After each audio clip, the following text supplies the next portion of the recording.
someone who does hypnotherapy and EFT, and all this stuff that you add and bring in what you do, that you learn. I mean, you learn a lot of stuff along the way, right? And how does it feel to you? Because you never really had migraines in the same way, right?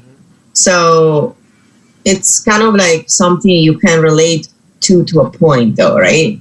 But I understand that I think everybody's sort of affected by how other people feel. So if you're helping someone with a serious problem, you must somehow be affected on your side. Or are you just not, I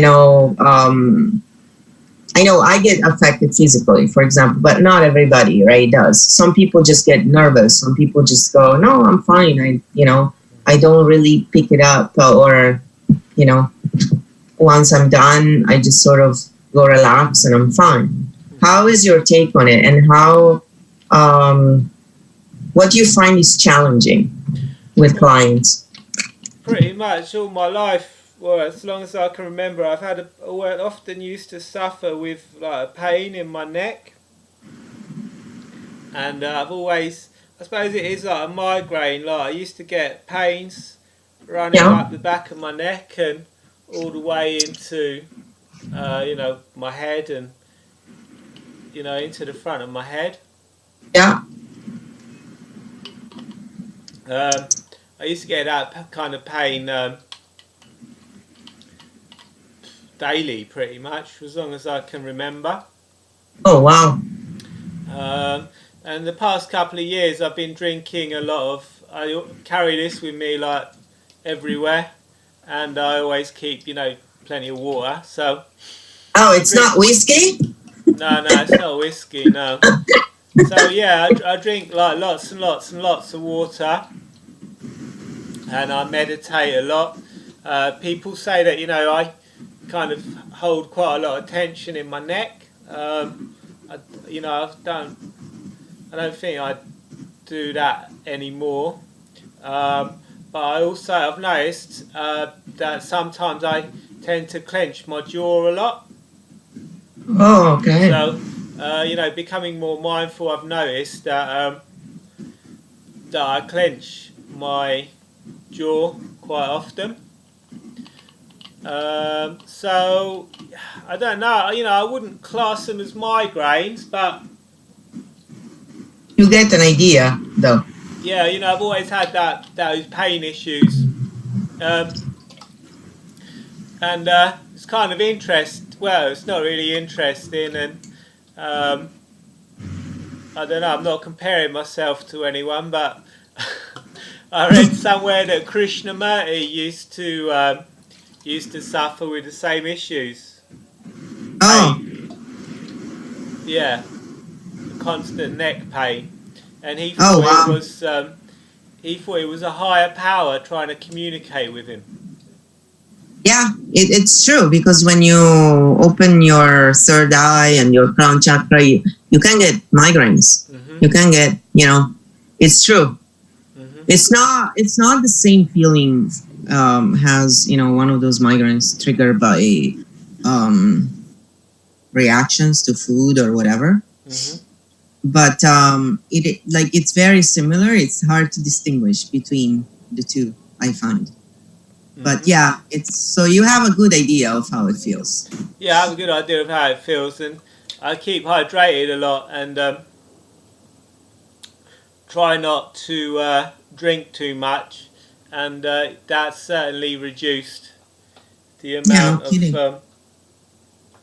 I'm addicted to this stuff, and that's one of the bad things I do. But I don't drink a lot, of water. What is it? It's just water. It's sparkling water. That's my addiction. And so it's bad, right? I recycle, but I try not to use plastic and anything like that. But this is my one thing that I love. I just want, if I'm really thirsty, and it's not really good for you, I don't think, but... Why don't you think it's good for you? Because it's not really and that carbonated stuff, it's not really good for you. No. But it's I crave that acidity because I think it's that's what I'm combating, right? people who are stressed all the time tend to have higher level of acidity, and it actually shows in your saliva. I just read from the Tapping Solution, the email today. They were talking about that, how stress really affects your health, right? And so it's true, and that's why people who are really stressed may have, if they have those genes, may have a lot of teeth problems because it's the level of acidity in your own saliva. The problem is from within. Unlike most dentists want to make it look like, oh, brush your teeth, you'll be fine. No, it's not true. And I'm the proof of that, by the way. So I used to floss every single time. I had so many problems because my diet was wrong, right? And I was stressed. That was the high level. So then tell me how did it how did you go around dealing with this problem that you had? Well, going back to spinal issues and pain in like the back and stuff. Probably, I mean, it could be because I damaged my leg when I was 17, and I was supposed to rest it for like 6 weeks, but I went out and I was walking on it like after a day. He's a busy man. Yeah, I was busy. Absolutely, I was a busy man, and so that probably didn't help it heal. So I don't know if it's maybe an imbalance in my legs is causing an issue in my spine and giving me that neck pain. I don't know, but probably the worst pain I've ever experienced was when it was probably about 6 years ago now. I was in the gym and I was they got new weight plates in. They got new weights in the gym, and I was being a bit stupid, and I decided to put far too much weight on a barbell and try and deadlift it, and I could hear, like, it's like I heard my back just go when I tried to lift this thing off the floor. Oh man. And it was Valentine's Day, and I was seeing this girl, and oh God. And so I was meeting her, about 80 miles from where I live. So I drove there after I'd been to the gym, and I come off the motorway, and police car. There's traffic lights. We stopped at the traffic lights coming off the motorway, and like I just got a massive like spasm down my back, and like my legs just like wouldn't move, and like like I was just sort of stuck at the traffic lights, and there was a police car behind me, so they got out. Yeah, so they got out and they were like, "What's the issue?" And so I was like, "I got a bit of a back problem," and so anyway, they sort of escorted me to the like lay-by on the road, on the slip road, and I sort of got out and stretched my legs a little bit, and after about 5 minutes, I was able to get back in the car and drive to the hotel. And then I got to the hotel, and it just gradually got worse and worse, and like just like massive like spasms in my back, and I just kept. I'm identifying with this story. I just kept falling over, and it was horrendous. That's horrible.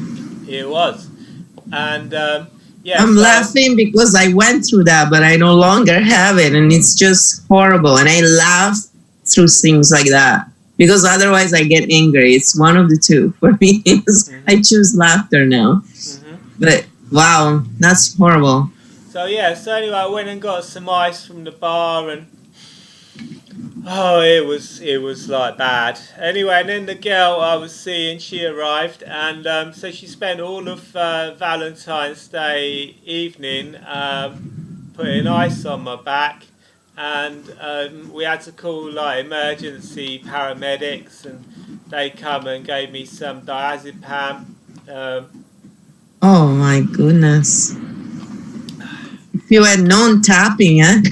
If huh? you'd only if you'd only known tapping back then, Mm, you could have just mm. But there, yeah, but I'm tapping. there was a point, like it was like really weird because I'd feel the spasm building, and then I'd get anxiety that I was gonna like Yep. experience the pain, and then I'd experience the pain and I'd fall over, and there was like a moment between experience have feeling the spasm building and experiencing the pain, where I just thought, I'm doing this to myself. This is like, this is in my head. Do you know what I mean? This isn't.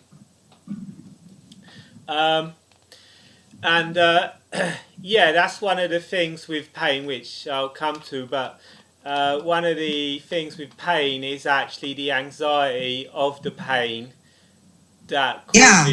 causes the It, pain to be a lot worse, it's especially with. 68% of pain Mhm, is emotional. This has mhm, been proven scientifically. If people needs to find all the science, go on EFTuniverse.com. Dr. Dawson Church did do this studies with the others and did follow. And even the other guy that we talk about often, um, what's his name? The guy who found the real brain of the cells. Oh, I'm having Oh, a you're on moment. about Bruce Lipton. Yes, I mean they work together, right? And then there's Dr. Joe Dispenza. You can follow the tapping solution. People can go and find this information now easily. Hmm. But yeah, it's about. That's why I like tapping, like right now, because I'm really identifying with you, and I was seeing myself snapping back in my pain. Like I Hmm. really feel that it's hard. What you went through, I went through because Hmm. I was cleaning then, and I had to go clean. And I actually, that's when I would pop Advils, Hmm. blue gel cup, because I couldn't take the red one. The ibuprofen would destroy me because I took too many when I moved to Canada back in the day when I had those problems all the time, every single day. Hmm. That's when I was dating that PhD guy. He would spend hours massaging my neck, and I would ask him to put his elbow in because I was so tense I couldn't feel anything otherwise. Hmm. It was just insane. Even Scott, my roommate, when we met, I was like 30. It all changed for me when I went vegan, though. In 4 months, all that back pain, chronic stuff I had went away. And now I only have it when I get the non migraine, where I don't have a migraine, but it just, when you were describing that you felt the pain stopping there and all this stuff, Hmm. that's what I feel actually when I get a non migraine. So it's pretty interesting. And then in the end, what did you do to manage this pain for all those years? I mean, when did this happen? How many years ago? Okay, so it happened about 6 years ago, and yeah, it's sort of like proof to me that everything happens for a reason. In many ways, it's probably the best thing that ever happened to me. It got me interested in therapy, or well, one of the things that got me interested in therapy. There were a lot of things that got me interested in therapy, but it was one of the things, and it sort of just it woke me up a bit, and most importantly, it made me improve my posture. Mm-hmm. So Like yeah. mine needs that, really. Hmm. I do. This shoulder is hurt and it's lower for me. It's always screwed up. Well, it's not lower actually. It's more like this, Hmm. cringed up. So yeah, when you say posture, I'm gonna start tapping again. It hits what my points are being hit right now, guys. But you look actually, because I've seen you now for a year Hmm. and regularly, and you have changed even in this past year, because you've been doing so much workout and you've been really active, and you do Wing Chun, you do all this other stuff that is really good for you. And he actually has inspired. I always wanted to do it, but I used to have a short fuse, so I was scared that I would kick someone's butt too much if I knew all those moves. So I never went for it. But I really like to do it now because I don't move as much with my job. Obviously, I'm mostly sitting, and I was used to moving all the time, right? So I feel the need to actually get back in sports. And you have inspired me this whole year, because I've been like, yeah, when I get better, I want to do that. And I've been looking up centers so I can join. Yeah, I feel it has helped my back pain to move more as well. Yeah. And also, it's about, energy. I think it's talking about Bruce Lipton. I think it's Bruce Lipton that says emotion is just energy in motion. That's right. So, if you're more active, then you're losing that energy. Whereas if you're storing it up, then it's got to go somewhere, and that can be a cause of illnesses and issues like anger. Precisely. Yeah. Oh yeah. Anger can cause all kinds of nasty problems. Oh yeah. I'm I'm the witness. I went through it. my dad, and it's always about the liver, right? Because that's where anger is stored. So a lot of people who have pancreas problem, like, you can tell when someone is prone to getting angry. Usually you bear the signs on your face, and a lot of times they have that groove there. But like my mom, for example, has really serious problem with the liver because of all the hepatitis and medicine she took, right? But she doesn't have really much of a sign there. However, here where the pancreas shows, she does have that, and she has other things. Like, she has a big we call it her little Africa, because it looks like Africa, and it's these darker moles that you get. They call them old age, but it's the liver, and you get them on your hands too. So she's getting a little dose. So there are different ways your body will show, but if you know how to read in different ways, you can actually see. And the eyes, I think, iridology is probably one of the best ways, actually, if someone wants to learn how to, catch physical issues, right? But ultimately, like you said, it's energy. So the problem always starts with energy, our energy bodies. And so how do you get around in your life now dealing with that? Because you don't do Reiki, you do tapping, so you do use energy, energy medicine stuff, really. How do you get around dealing with your energy? So you do martial arts, obviously, you meditate. What kind of meditations do you use, for example? What would you advise someone who is just starting out? Because we know that the hard part of meditation is doing it every day, right? Creating that habit. So how did you go around creating that habit for yourself? Because I just tap. For me, tapping has been this miracle. I cannot thank enough the tapping solution and my mom for telling me about them, because I learned for free and I got started. And that's when I went vegan. That's when I did major shifts in my life 5 years ago. So for me, tapping is my fallback. And then when I tap, I go into my meditative state and I start, shutting up finally. Yes, I do shut up sometimes. I'm mostly alone, so I think I let it all out quickly when I'm with others, because it's limited time. And there's so much to say, right? I guess when you read a lot and you intake a lot all the time and you research, then, you want to also blur it out. No, I'm just a freaking chatterbox, that's it. But how did you go about doing it? How did you, how do you do it? What would you tell someone? How to get started, really? Aside from doing tapping, which is the easiest way, obviously, to get relief. But what do you do? What, you mean, how do you meditate? What do you do? Yeah, how did you change from, not using this stuff to actually incorporating it in your everyday life? How was that change for you? Because people need to understand the steps. I think a lot of times people you understand it in your logic, but then when it's time to put it into practice, it's just not done, and it's not really shown necessarily by many people how they did it. So I like to basically guide them through the steps for real, so they have a good idea. Well, I think the first thing to bear in mind is that everything happens for a reason. So if you're experiencing pain, then what's that pain trying to tell you?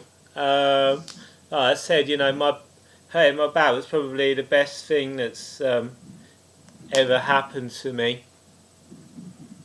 I'd gone through a difficult divorce, and I had a lot of anger. I wasn't angry at my ex-wife, but I was angry at the court system and the government and like everyone. And yeah, I was in a relationship that wasn't. I didn't feel it was going anywhere. Yeah. So it sort of like woke me up to that I needed to change. So yeah, if you are experiencing pain, I think it might be a good idea to take a moment and consider what the pain's trying to tell you. If you've got anxiety or anger issues going on, then like as we were saying, pain, especially migraines, are caused or at least worsened by anxiety. So you get anxiety that you're going to experience pain, and then that increases the effect of the pain. So Yeah, I mean, it's been shown scientifically, right? yeah. That people who are prone to being more stressed, they actually feel higher level of pain. So it's true, and there's no doubt. And what is the best way to get rid of pain? It's right there. You're just right. As I'm talking about this, I actually watch movies. If I'm watching documentaries or anything that stresses me out, I just start tapping right off. Or I massage it. It's like it's the same thing, and that's what I find. It helps a lot with hypnosis too for me when I do a little tapping in the beginning, and then it's so easy to get into the groove and just let go basically of the control, right? So what you're saying is it's important to understand that this is not happening to you, it's happening through you, and what is the message in this. And so if you, while think about all this, are doing tapping, you're also relaxing your body, and then you go on and use hypnosis to bypass all that stuff that like in my case, I don't remember my past, I don't remember a lot of things. And that was one of the issues with the migraines and tapping, because tapping works magnificently when you work on specific events. So if you don't remember the events, you can make them up. But I was like, I couldn't even work on that in the beginning. I would be triggered, and then I would talk nonstop.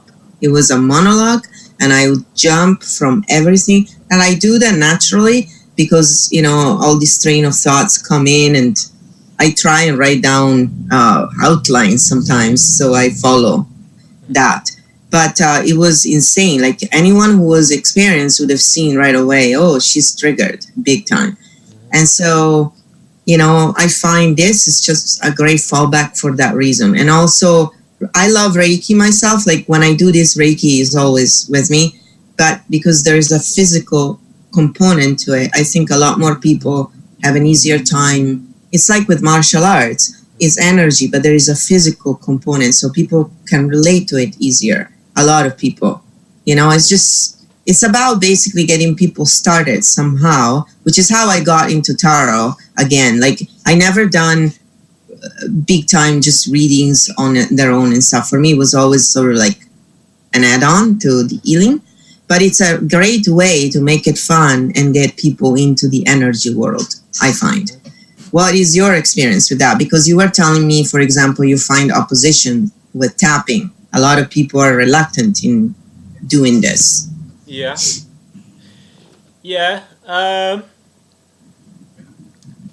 I don't know. Are people reluctant in doing it? I don't know. As I said, if I'm talking to someone about ways to relieve stress, I'll tell them to rub that point there, the karate chop point, or the gamut point. Yeah. They're really discreet ways that you can, relieve stress.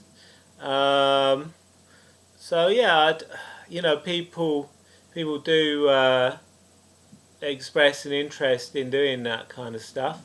That's good. I mean, just doing that, it distracts your attention. I don't know. I mean, is it an energy point? Is it a pressure point? Is it just a way of, moving your attention to, away from whatever's troubling you? Well, I think it's all of those things together. It's definitely an energy point, and it moves energy. Like, as an energy healer, I just feel it. Like, even before I'm doing it, it's happening, right? So, but I definitely think it's also because your mind, especially when then you have to go through the procedure, for example, right? We have in the old tap, in the TFT, they have procedures where you tap 50 times here, then you jump here. So your attention is completely, if you're one of those brainiac people who have, the logic and always going in that way, and you're unable to relax, that will help you with that. And I've used those things. When I was really angry, I tried everything pretty much. Because I took 8 months to get over that insane anger I felt inside. I was coding all the, hurt I had underneath, really. So, yeah, I totally, see what you're saying. And because I had the impression that a lot of people there weren't really quite as open. And that, yeah, they would want to do it covertly more than... I'm more of an open tapper. I like to, I like when people ask me, what are you doing? So I can tell them. Yeah, I mean, if you're in a business meeting or something, then... Yeah, but you're not doing anything bad. I mean, you're just literally... Maybe it can be distracting for others, but then I do it under the table, Yeah. Like, I personally don't try to hide it, even when I'm... Because I think it should be normal. If you're having a speech, for example, and you tap the whole time, you actually will be very focused on your speech, because it relaxes you. So then you have access to your intelligent brain. So then obviously you're going to better able to give a better speech. So that's why I'm thinking, why don't we normalize this? I mean, I don't get annoyed when I see people doing this. If someone does, I understand. Then, you can just touch and breathe. You're not really constantly moving them, right? There are ways around it. Of pressure points and migraines and things, between the... finger and thumb, there's a pressure point there that you can use.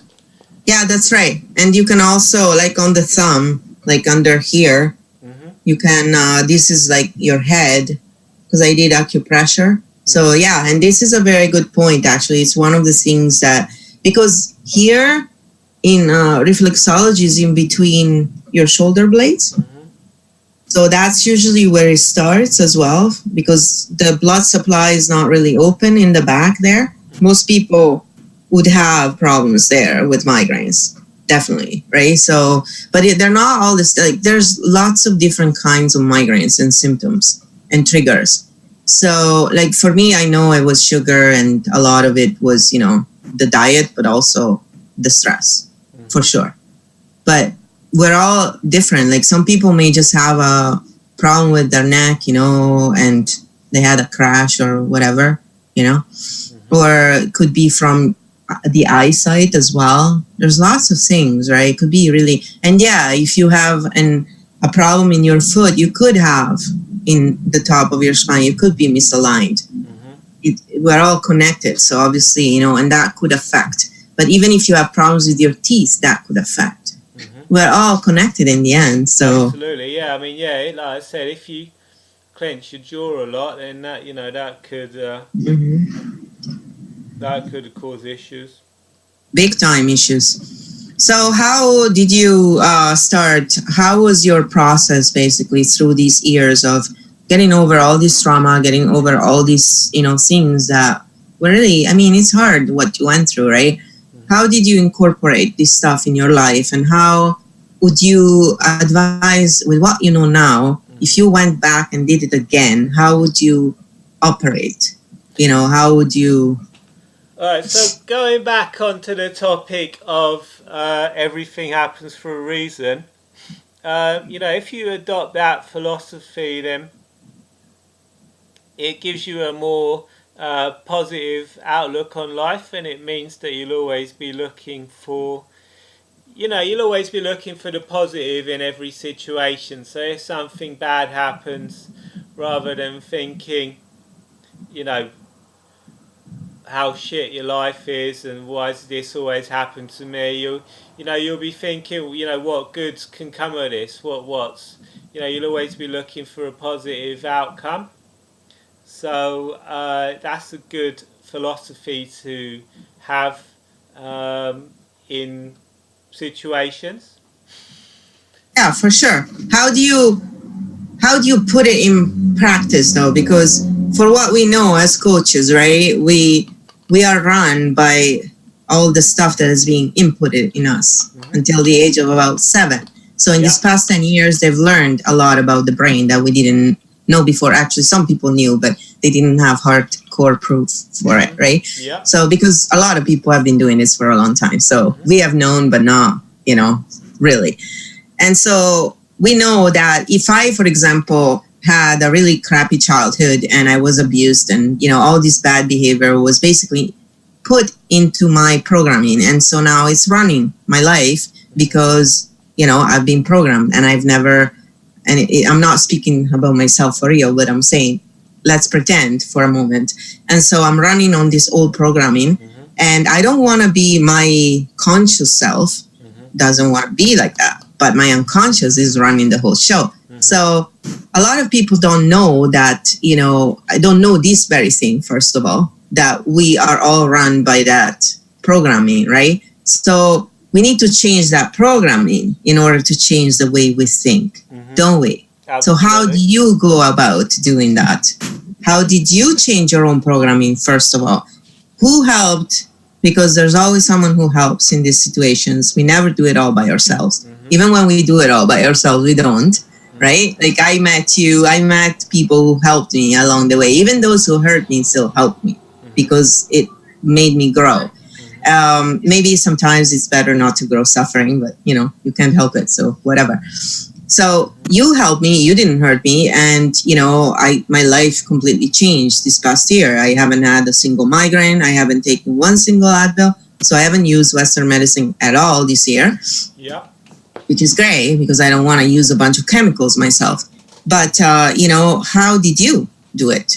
Because you're a man, you're different. I'm a woman. We have different processes, right? So. How did I do it? Well, I mean, with my back pain, the first thing that you want to do is, like I said, to be mindful of, when the pain occurs, and to be mindful of your posture, and obviously, like I say, it stopped me from slouching and having a bad posture. Yes. I also used to go swimming. Do yoga, meditate a lot, tapping, did quite a lot of tapping, hypnotherapy, did a lot of self-hypnosis, hypnosis on myself, that's those are the ways that I've dealt with my back pain. Uh-huh. I don't really have. I don't get it anymore. No, and your muscles have grown too. I've noticed that. He's becoming buff, guys. I have to start working out because my flab here. It's like, geez. Really? I look down sometimes. Go, what happened to you? What happened? Oh, right, I got lazy. No, I was sick, so I couldn't do much. But on that topic, though, I used to be buffer, but okay. you used to be even. You used to be even more. Jeez, what were you?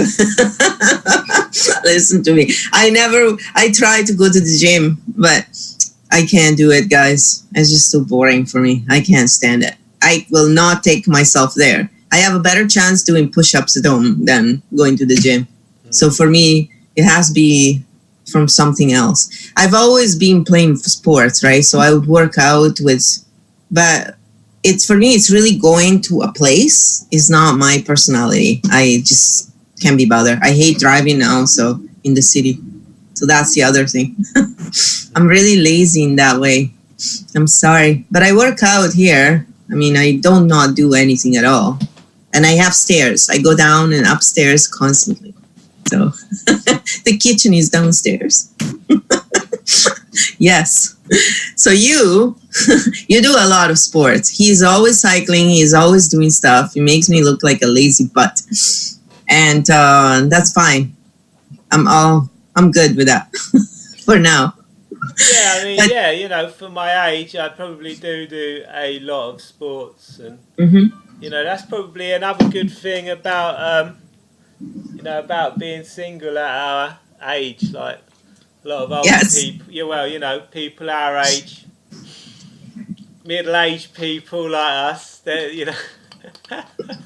I am. Well, if I get to 90, I'm middle-aged. Otherwise, I'm over the hill already. So that's fine. I'll come back anyway. New body. Sorry, buddy. I love you. Don't give up yet. I always think every day is a blessing because honestly, there's lots of people who at my age are already dead, you know, so it's not a guarantee. And that's the other thing, like you were saying, you have to be mindful every day. Are you waking up every day with a mouth full of grapes? I love that from Ralph. He's so funny. If I'm in a bad mood or, you know, I am going through something, I go and watch people like Ralph, you know, because then I watch your videos sometimes too. And it puts a smile on my face and then I'm fine. I go ahead and, you know, it's not because they're clown guys. They just have good energy. And so that's what you need to do, right? You need to input in your unconscious good stuff and replace that old gunk. But you also have to get rid of that old gunk in a way, right? So how do you do it with hypnosis? Because it's quite a different process than what we do with EFT, right? With EFT, you don't have to remember stuff necessarily if you don't, but you need to work on specific events, as I said before, in most cases, unless you have PTSD, don't do that then. And there is a different process when you have PTSD. And if you ever need help, let us know. We can point you to people who actually deal with that specifically, right? But we can help to a point. But the thing is, you don't want to go specific when you have PTSD. Otherwise, you need to go specific. And so you'd have to relive the event. You want to have the same feeling. The more real it is, the more you can describe it. And then, you know, you work on that. But with hypnosis, you don't need to do that. So why don't you explain to people how it works a little? Because there's so much bad rap. It's like with tarot cards, okay? People think that if you read tarot, you can read minds. And they test you, and it's like, no, it doesn't work that way. In fact, when you test things, they don't work at all. And the message I get is, yeah, someone is not being truthful. And it's usually the other person, right? So then I go, oh, I'm sorry, I don't get a clear reading. You know, it's just because it's true. And so how do you get around that? Because here, there's lots of people who still have a lot of, you know, bad rapport with when you talk. When you say hypnosis, they go right away like that. It's pretty funny. So then I tell them, you know, we all go in hypnosis states naturally, right? So how do you go about doing that? Let's say I come up to you and say, I think it's all bullshit, Mark. as you know, Bruce Lipton, to reference Bruce Lipton again, he talks about how children are in a hypnotic state until the age of 7, and it's actually been proven that until the age of 7, children's brainwaves are in a theta brainwave state, and Hmm. theta is actually a heightened state of learning.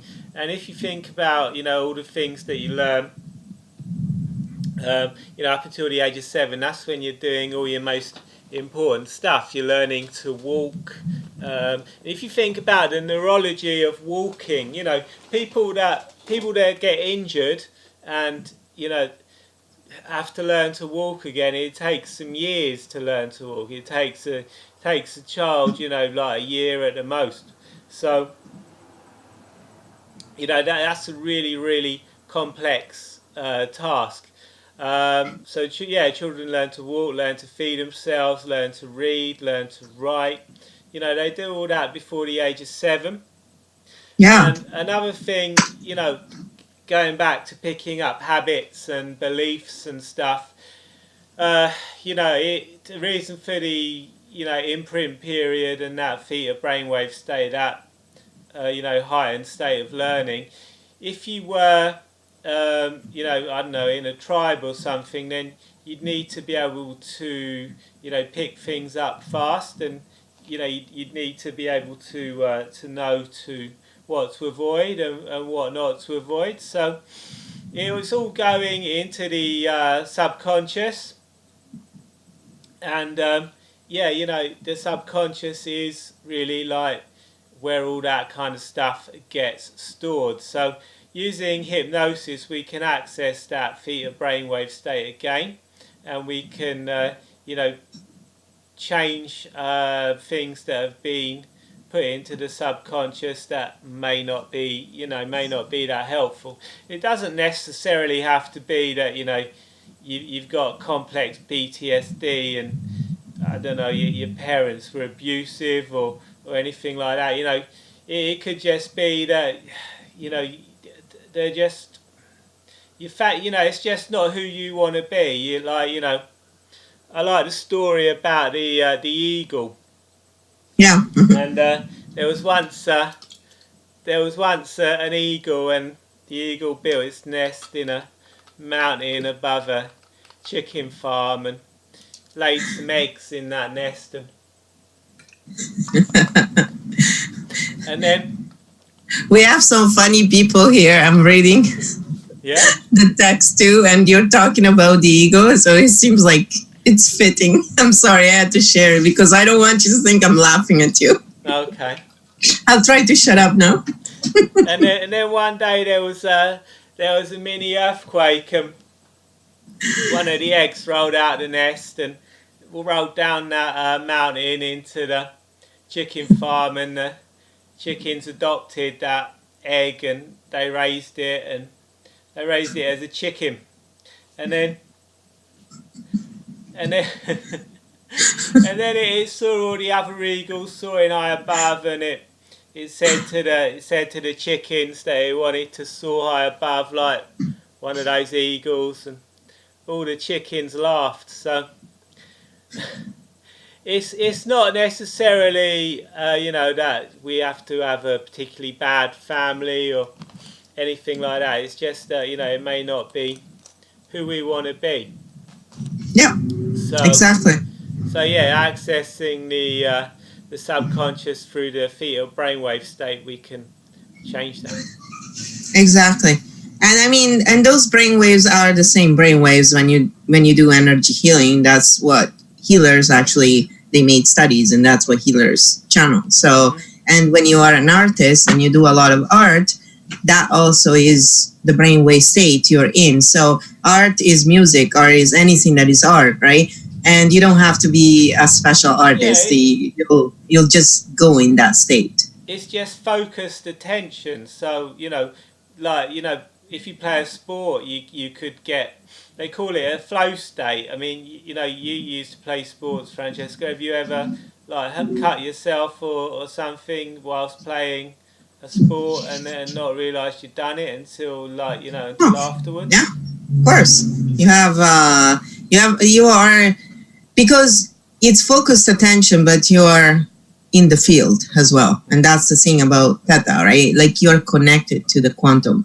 And that's what a lot of people don't understand. This is modern physics. They're showing this more and more. And so healers feel this and they can describe this. And then when the scientists go and finally, catch up because their equipment is not good enough yet for seeing, they see it's happening, but they don't know exactly how yet. So they're getting there. I think by now they probably are very close. And, it's really interesting because we feel that. Like there's so many healers who tell you, I hear the energy.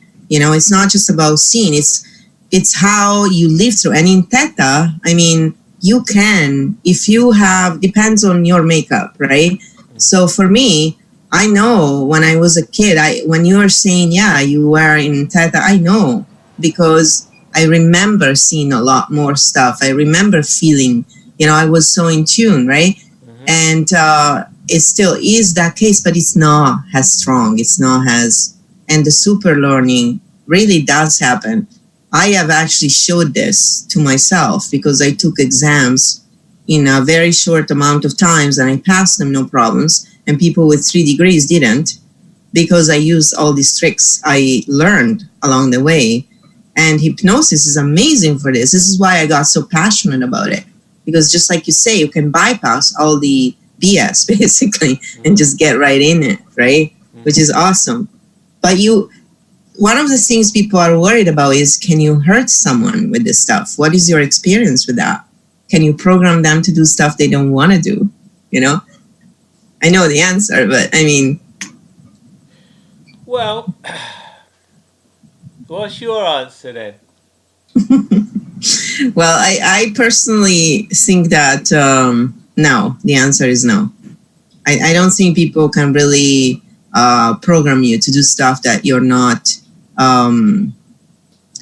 If you're a kid, probably they'll hit you and you'll forget it. You'll do the time capsule most likely. But I think as an adult, no, I don't think you have to be willing to go along with that. As a kid, it's because you don't have any sort of, you don't have knowledge, you don't have experience, you don't have a way to counteract, right? You don't have a frame of reference. Yeah, like as an adult, yeah. So how do you? But I'm not an expert. This is just what I experienced and I read and all this stuff. So I'm not, saying, oh, it's absolutely this way. This is just my take on it. What is your experience with that? Well, the official hypnotherapist line is no, you can't make anyone do anything against their will. And we all have values and stuff. So yeah, if you went and saw a therapist for firstly, I should hope a therapist wouldn't do it anyway because they're a professional. But you've got your own. You got your own faculties. You got your own. Beliefs. You're not asleep. You're aware of everything that's going on all the time, and so you're perfectly capable of rejecting any suggestions that you don't like. In a standard hypnotherapy session, but on a prolonged basis, I mean, of course you can program people to do things they don't want to do and believe things they don't want to do. I mean, people watch TV and they're getting all sorts of things put into there's got to be a conscious choice still, though. There's always a participation, I believe, in that. And that's where... Well, like you said, there's naivety. People don't, they don't know any better. That they're told that the government's there to look after them and, everything...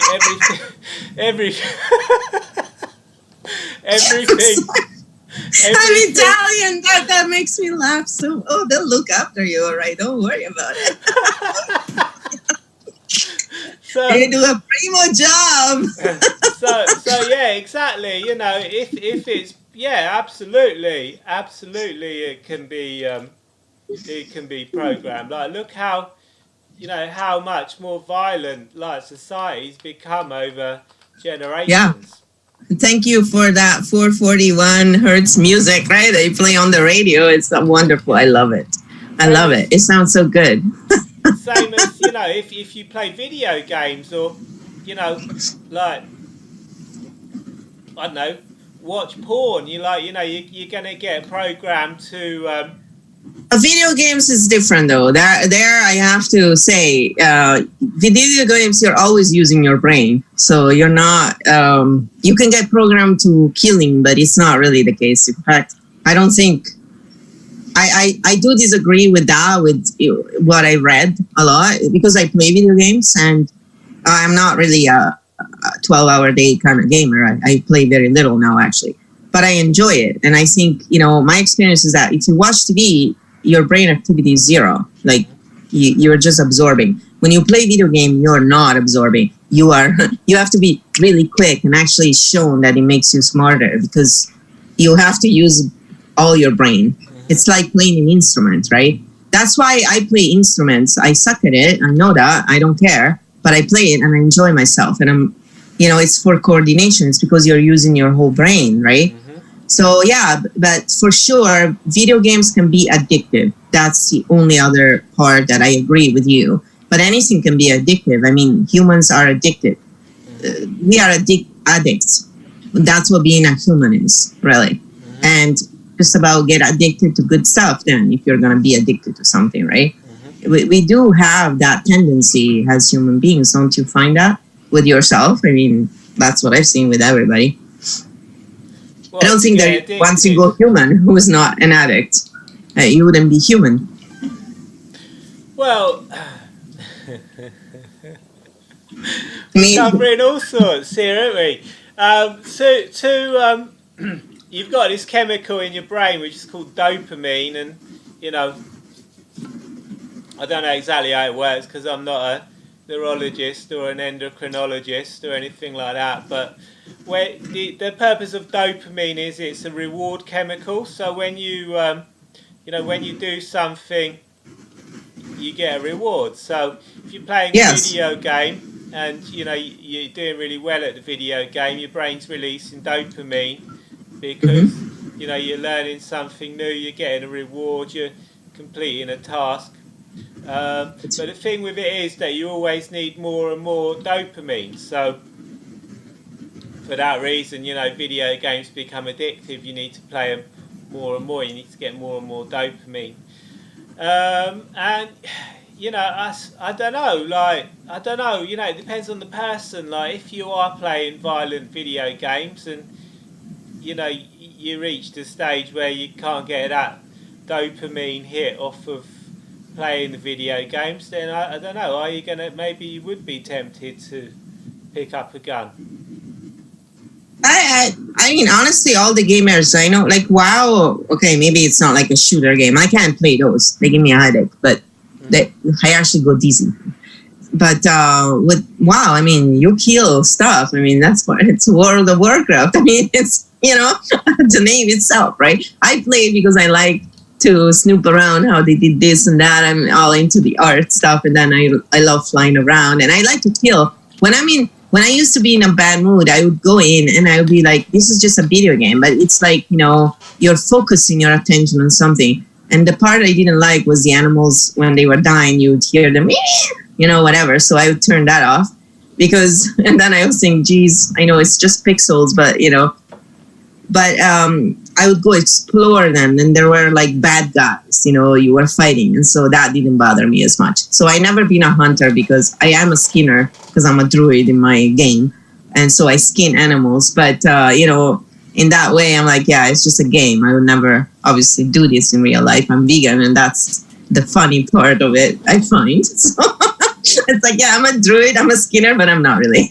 So, but, I do it because it's easier. That's why it's like easy craft to do. With other things, you have to go and look, and it's a lot more work. And I want to play the game, but I don't want to put as many hours in it because I don't have them. And, I am one of those people. I've played the game for 12 hours in a row and I have wanted more. So, yes, you go through that dopamine thing, blah, blah, blah. But it's also because you want to catch up with your friends and you want to hang out with them. There's lots of that as well. Yeah. There's worse things people could do, I think, and get addicted to, though, And I haven't seen them become violent because of it. I think it's actually the opposite for what I've seen. It's more they're stressed out in that way. And usually people who play this stuff, they're very intelligent. They have a very high IQ. So they need to always stimulate that, So I don't know. I haven't done studies, so I can't say for sure it's one way or the other. And I'm more than happy to hear if any gamers have any idea or opinion, please come ahead. I mean, on Twitch, there's lots of that. So it'll be interesting to hear their opinion on that. I don't think, I don't consider video gaming as bad as a lot of people do. But, it hasn't made me more violent, that's for sure. It actually takes away my stress. If I, go in there, I just get absorbed and I'm able to tune out my problems for a bit. So it's actually nice. But I don't, I don't do super killings or anything. A lot of times I die, so yes. It's true, yes. I die. I suck at the game, I admit it. I'm very low level. I just level up and then I stop, I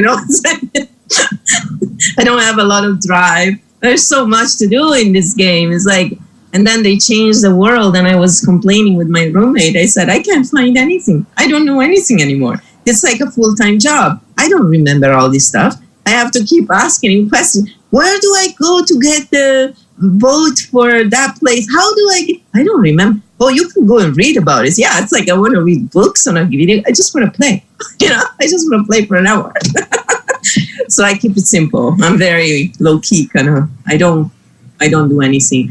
But it's really hard to play. Like he watches people go on mythic raids and stuff like that. I mean, that stuff takes so much skill, like, and you have to focus for like 3 hours at a time. It's like, I can't do that. I would go insane. But it's interesting. I mean, I got into it and because I wanted to better my coordination. That's why. And I didn't play instruments back then. I didn't feel like I could, I was kind of like, and so I played the video game. And then from that, I started playing the ukulele some years later because I realized, I can do this as well. And then I learned how to play something as well, So it's choices, I guess, right? Like I wouldn't see myself playing a video game for hours because I just couldn't physically even do that, to be honest. But, more power to people who can do it and have fun with it, and they're not really hurting anyone. That's the way I see it, right? So, but I don't know if your studies, have you seen studies that say that they get more aggressive and stuff like that? But no, I'm just, I was just commenting on the dopamine release and the fact that you get more dopamine. So do you get more dopamine doing what you do? For example, when you do meditation, when you do martial arts, how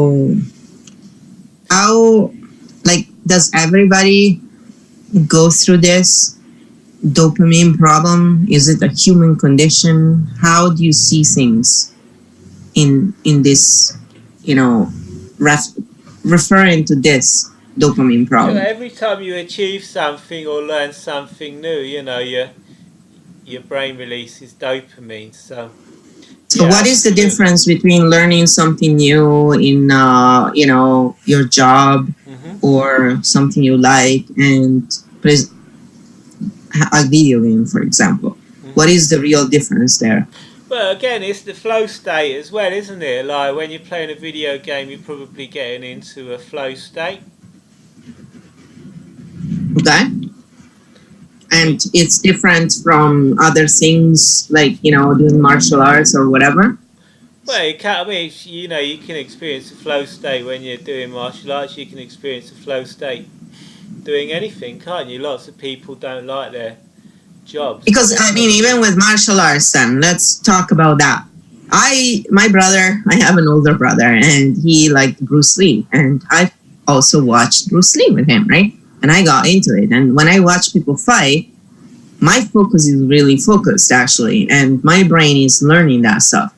And then I've been in a situation where I've been attacked, and I've never been training crap on purpose because I never wanted to hurt someone because I had the short fuse, right? So if someone attacks me, I'm already like triggered 5 minutes ago, so I'm going to kick your butt before I actually talk to you.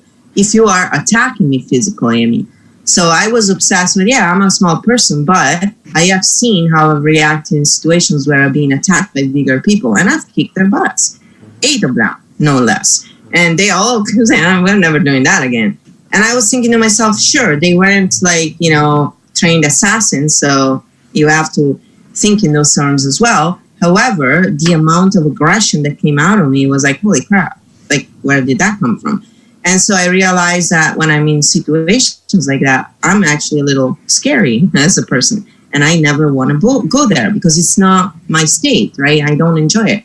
So I always said, no martial arts. I don't want to do it. And my friends were telling me, but they teach you how to self-control and all this stuff. And I was like, how do they teach to self-control? You can really kick someone's ass when you learn that stuff.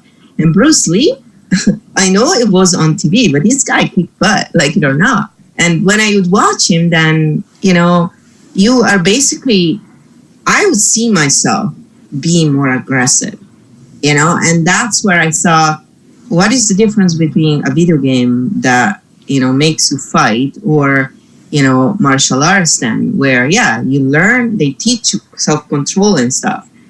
But the potential is the same, really, in the end. So why is one always considered bad? And I see a lot of media articles on gamers and stuff, and I thought to myself, but the other one is actually teaching you in real life how to kick someone else, like Krav Maga, for example, right? There's lots of people who take that, and that is truly like aggressive stuff.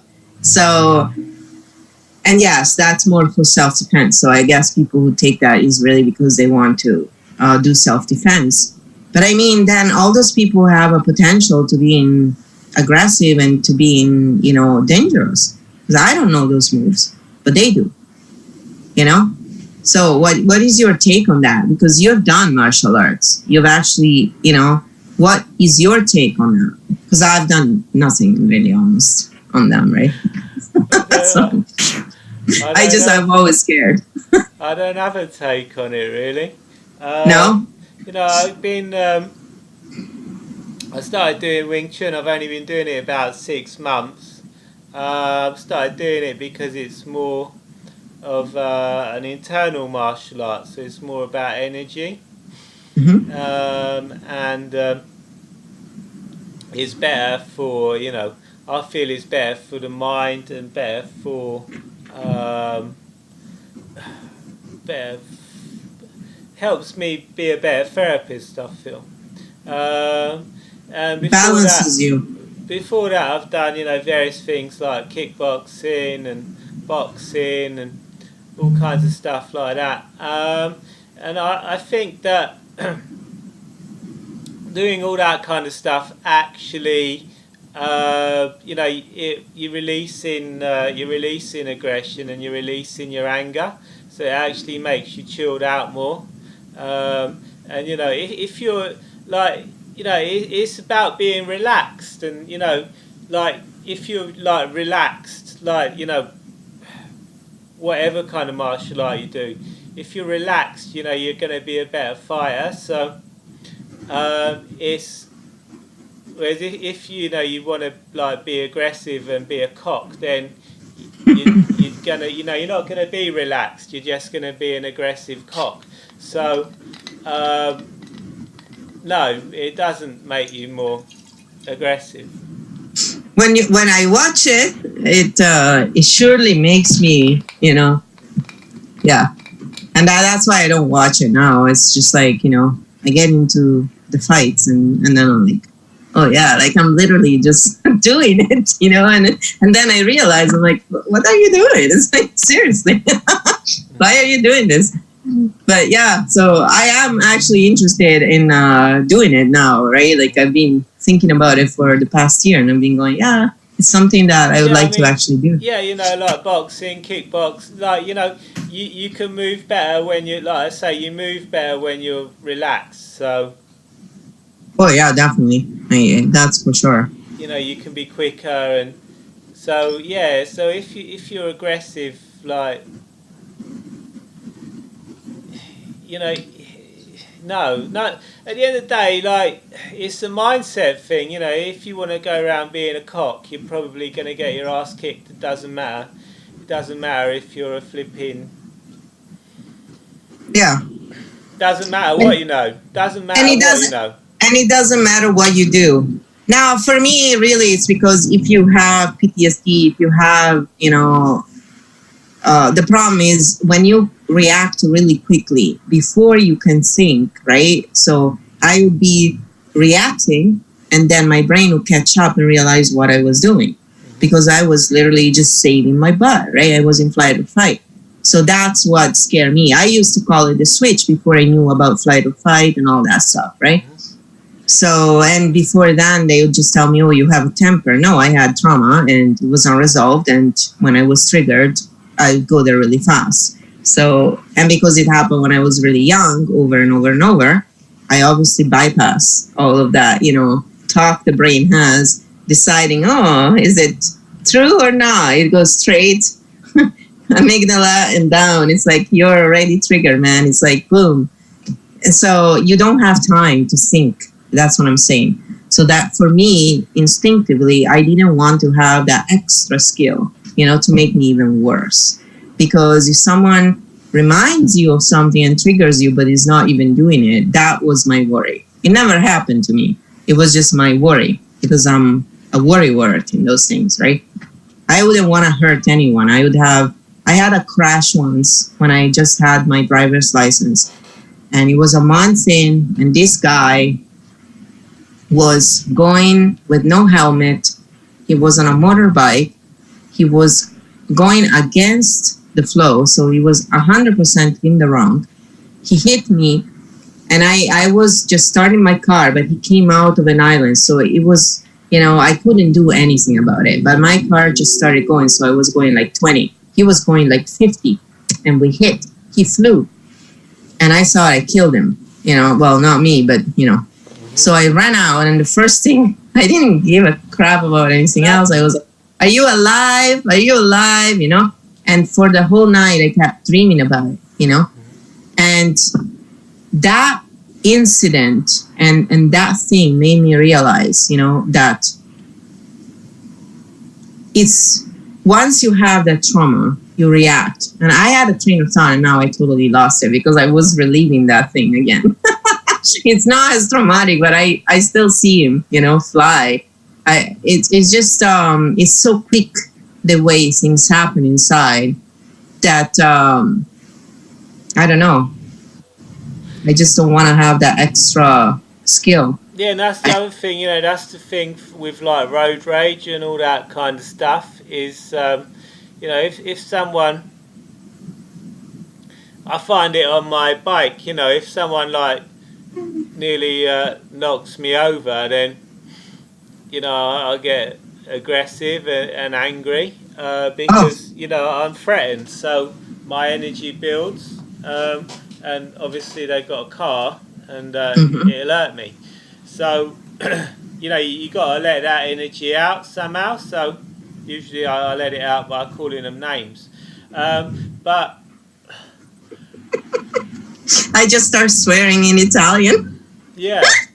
But if you're confident that you can look after yourself, then you're probably not going to be.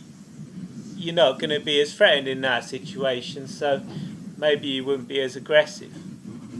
Yeah, definitely. I just, I don't know because I've never had a chance, right? And I just know that whenever I've been in situations where I was always a small kid, first of all, right? Like I'm so short, and so a lot of people pick on you because they think they can. And I kicked so much butt in my life when I was younger, just because these people were picking on me, or they were picking on other kids who were, defenseless, and I would just go in there and kick their butt. And I wore them a few times. I wasn't like crazy, but then I look back and I think, yeah, I mean, I never wanted to hurt anyone. I never did, but I did stop them from doing whatever they were doing, right? So I neutralized them. And then I thought, yeah, but what if I know, how to hit them and, like kill them? And what if, I make a mistake and in the craziness, and I think that's the problem with people who are psychos, right? Like if you give them the power, then they're going to do it because they don't have any empathy. So I guess I was really worried about that because I didn't feel in control of that switch, because I wasn't. At least I knew that enough.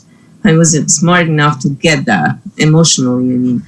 But yeah, so now I'm not that way anymore, really. So that's why I feel confident now that, I would want to learn those skills because I know I wouldn't flip and just, feel threatened because I worked on a lot of those triggers already. So, and also, I mean, I'm not a kid anymore, right? So when I was watching Bruce Lee, I was really young. I was like before 10 even. And so, I was going through a lot of trauma stuff in that time. And the environment I was in was really threatening. And so I think that's partially why I was also, really in tune with that. I was super learning sort of thing. And I really knew how to do moves without really having learned some stuff, even though it wasn't like a nice, elegant probably move at all, but it was effective. So that's all I cared about, right? And it's just survival. That's all it is. And that's what it turned to be for me. That's how I would relate the two. So I think a lot of people who have aggression problems, they could do this and have actually be helped. If I had listened back then and I actually got into martial arts, maybe it would have helped me to deal with my trauma. What do you think about that? It's like, I don't know. I mean, it's because, you must have seen people by now, like, people who have different issues. And, I think there are many ways to deal with your trauma, right? That's what I'm saying. I can't really, yeah. For some people some people do martial arts as a way to cope with trauma, yeah. Yeah, I mean, we are 7 billion people, so there's so many ways to deal with stuff, right? And it's just, a lot of people, didn't they say after 9/11 that, like the amount of people that got, like loads of people dealt with it by going to yoga. Oh. Well, if they weren't vegan, they were doing sub yoga, but sorry to break it to them, but but still, it's like a step, Yeah, because that stuff brings that, Yoga's just like it's just meant to be meditation. If we're going to get into the technicalities of it, like, the gymnastic stuff isn't really yoga anyway, but but I mean, when you do sports or of any kind, you're really focused, right? So again, you are in the zone. It brings you in the zone, right? Then there's also the competition BS. I mean, I was never like that. I actually, that's why I quit. I quit volleyball because I knew I couldn't get into the national team at 5'3". I was way too short, so I had no chance. No matter how good I was, I would have never. And I had nobody supporting me, so I couldn't do it. So I gave up. But also, I could have kept playing in a team, but I just gave it up because of the politics, to be honest. I just couldn't be bothered with all that stuff. It's just not who I am. I don't have time for BS. Time is too valuable, right? So then I went horseback riding because it was just me and the horse. And trust me, I met some asshole horses. But now I know why they were. I don't ride anymore because I know it hurts them. But, I preferred it at that time. I didn't know. And I now, when I have a chance, I do play if someone invites me. but I don't really play on a regular anymore. It's I'm also tired, to be honest. Sometimes So does horse riding hurt the horses? Does it? it's yeah, it does.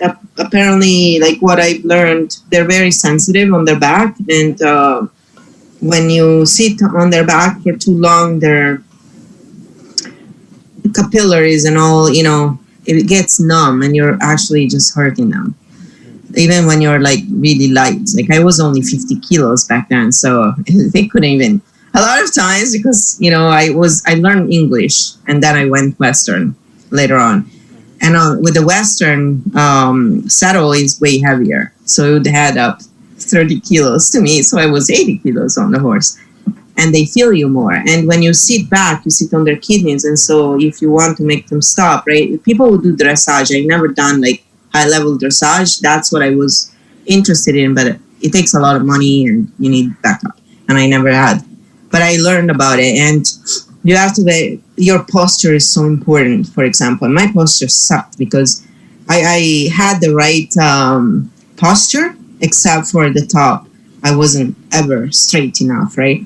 So when you're straight, you have the right weight and you can sit back easily, and the horse would feel you. If you're 50 kilos and you're always raised up, the horse is like, cool, there's nobody there. It's like they can't even feel you.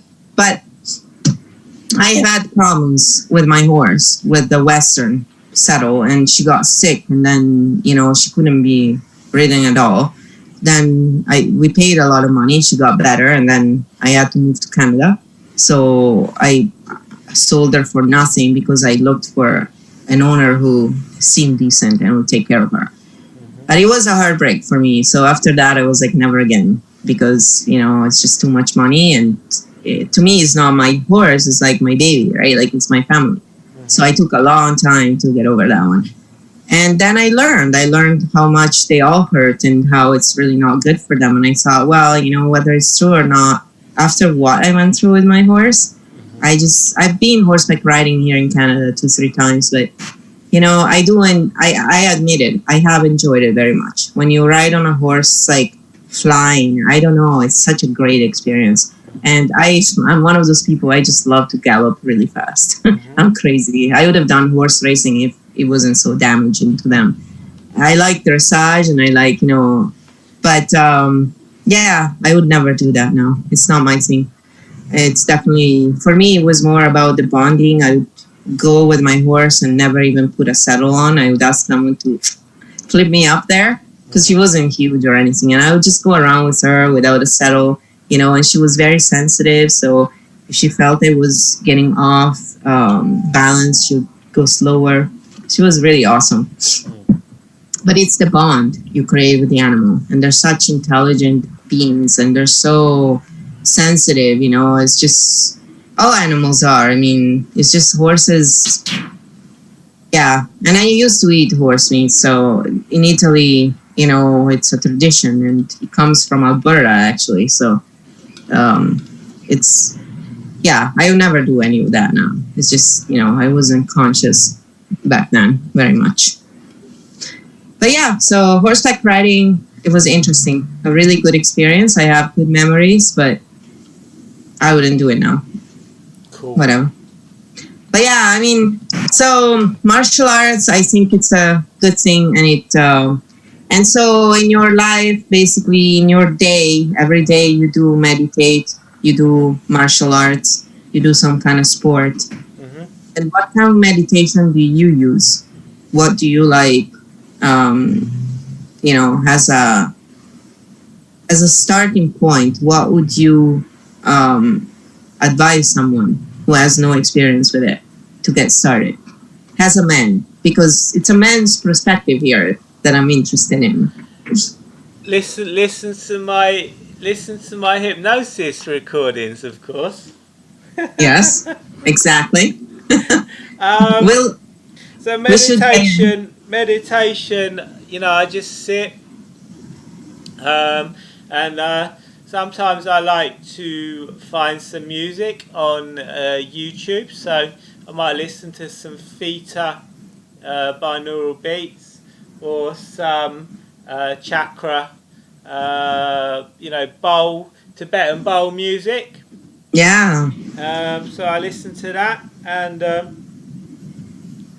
I focus on the breathing as you're breathing in. You feel your chest rising, feel your stomach rising. And when you meditate, well, you should always breathe into your stomach anyway because it's more Yeah. healthy. So as That's you right. feel your stomach rising, you say breathing, or think to yourself breathing. And as you breathe out, you think to yourself falling. And if a thought comes into your mind, you just think thinking. And so you just do that. It's just about like watching the thoughts, and you don't label when we are, well, not me anymore, but thoughts, you kind of like tend to label them good and bad thoughts, whereas I just see thoughts as thoughts. All thoughts are equal. So I don't, if you have a thought and you think, oh, that's a bad thought, you get like tense and anxious. Whereas if you just, observe the thought and just let it go, then you don't get anxiety. Then you don't get That's right. you don't get worried about what you're thinking. You just let it go. Yeah. You just let it happen and you stay in the present. Absolutely, and your thoughts aren't your own anyway. They're like as we said, they're from childhood, and if you watch TV, then you're getting all kinds of shit put in your head. So Oh, yeah. Don't we all, right? So, do you want to do a short demonstration for these lovely people who are following and who will be watching this later on, hopefully, so that we can help someone as well and give them a little taste of what it is you do? Because I have always spoken so highly of you. I mean, I got to show you off, buddy. I told you. Yes, that's right. This is Mark. hello. All right, so yeah, I'll just do a quick one, and then just like a few minutes, and then I'm gonna go out because it's Saturday night, and I'm That's gonna go. right. He's in England and it's Saturday night and he's gonna go and have a pint. One for him, one for me. Yep.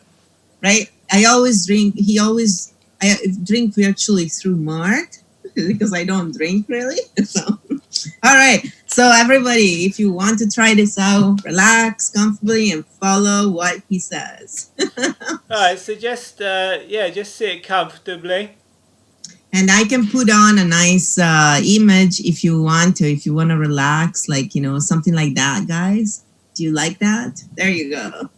So they can relax in that way, Mark. I put a nice image for them and they can hear you. So go for it. Direct them and tell them what to do. All right, so just make yourself comfortable, sit up straight, and that's right. Just close your eyes. And with your eyes closed, allow yourself to focus on your breathing and focus on your in breath and your out breath. That's right. As you just focus on your breath, just become aware of any differences in the breath. Maybe your in breath feels a little bit cooler than your out breath.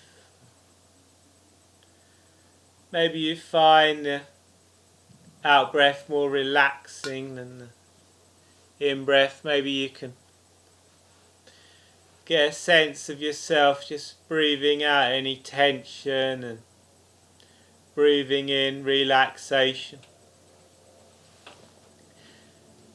Just feel yourself just drifting and dreaming, becoming more and more relaxed, just letting go.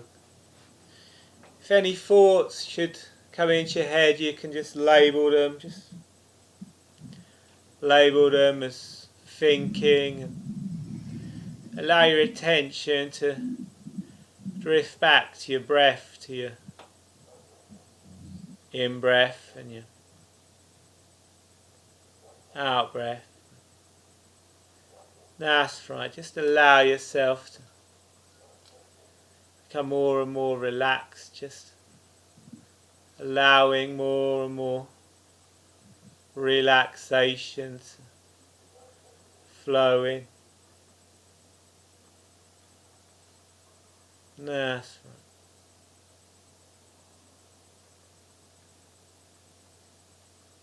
That's right. When you're ready, you can open your eyes and come back to the present.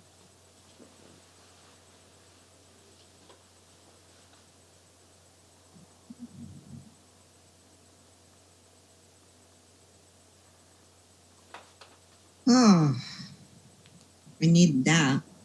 After staying up all night. No, not all night, until 2 something. I'm too old to do that. I think I'm going to start streaming earlier at night because I get into it and then I never stop. It's unbelievable. If people come on and you interact with them, it's like so much fun. And, you know, that was really good. I really Thank you. needed. I feel because I've had some jaw tension actually. It's funny. It has come up as we were talking. Yeah. And sometimes I just pick up stuff from others. So I don't know if someone tune in and they just, but it could just be me because I stayed up so late. Well, it could just be because, you know, I mentioned it, like the power of suggestion. Yeah, and it's something I used to have as a problem because of how my jaw was apparently. I have an underbite and an overbite, and the dentist had told me, "Oh, you would get a lot of migraine, wouldn't you?" You know, but they did go away when I went vegan. So I think it was some maybe it was, but mostly was what I was doing, right? Yeah, I mean, And you so know, sometimes, that's another thing, you know, someone in authority is, you know, giving you a suggestion there. Like, you know, that's, you know, and yeah, you know, you've taken that suggestion on, and guess what? yeah, You got migraines. yeah. But I mean, I didn't get more migraines after he said that, but I was like, oh, and that did come in my mind afterwards. So yeah, that's why I don't like when people in authority say, "Oh, this can't be done," because it's like they're basically giving a powerful suggestion to someone, and Exactly. Yeah. Yeah. It's like again, you know, it's like in an operating room. You know, the doctors, you know, they're not allowed to say, you know, this patient's not going to make it, or you know, anything like that, because if they do, then you know, the they're listening. subconscious hears it. Yeah. It's been proven. Oh yeah, so that's the thing. So we don't do that, right? And that's why even when people ask me about tarot reading and stuff, I tell them, you'll only take what will serve you, and you'll leave the rest because, I'm not like, oh, what is my future gonna be? Whatever you want it to be, Mm-hmm. you choose, because this is just another thing we do, but it's not the law. And no matter what someone tells you, like someone was bringing up how in the US they had this tarot reader who was really famous, and then they proved that she was a con. Mm-hmm. And so I'm like, yeah, a lot of sensationalism, that's what it is, and people always want a villain, right? And it seems that in the States they really mastered this ability to sensationalize everything, and turning people in villains. It just makes sense, right? Creates hypes, and I look at it and I go, whatever, like I don't really buy into that stuff, and I don't think authority should act as if they know everything because they know. I mean, you want to know everything, go meditate, get your answer there, right? Like, obviously, as much as you study and you learn, you're never going to know as much as when you tune into all that is in the quantum, right? Where all the information is.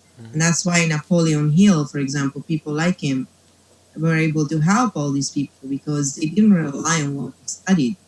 They actually into the meditation, which is what you do, right? Mm-hmm. That's where you got a lot of your answers. Absolutely. So, but yeah, that was great. Thank you so much. I really enjoyed grilling you, and that's right. Thank you. I'm just kidding. I always bug him. That's what good buddies do. Remember that? I'm a middle-aged woman, and It's been fun. It's been fun. Now you can go out and raise a pint for your Canadian friend here. Italo-Canadian, I guess. I am Thank you. Canadian. I am Canadian. That's what I don't sound it, but I am.